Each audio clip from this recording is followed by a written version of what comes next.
केंद्रीय मंत्रिमंडळाच्या विस्तारानंतर अखेर राज्य मंत्रिमंडळाच्या विस्ताराचा मुहूर्त ठरला। उद्या नव्या मंत्र्यांचा शपथविधी।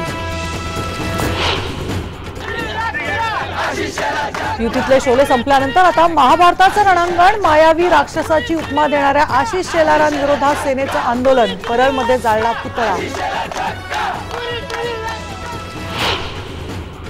महापालिका निवडणुकीत भाजपला कोणीही रोखू शकत नाही। मुख्यमंत्र्यांचा भाजप मेळाव्यात स्वबळाचा नारा।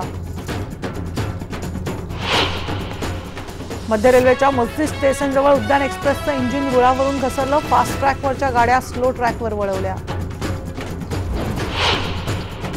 ढाका हल्ल्याचा मुंबई कनेक्टच्या एनआयच्या रडारवर इस्लामिक स्कॉलर झाकीर नाईकांच्या भाषणाने अतिरेकी प्रभावित झाल्याचं उघड। केंद्र सरकारची चौकशीबाबत सावध भूमिका।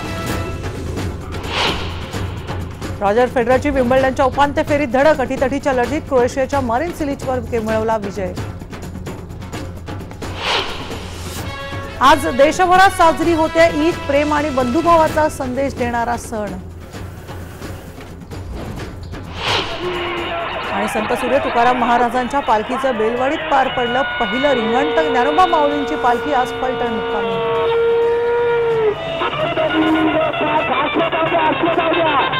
Let's go.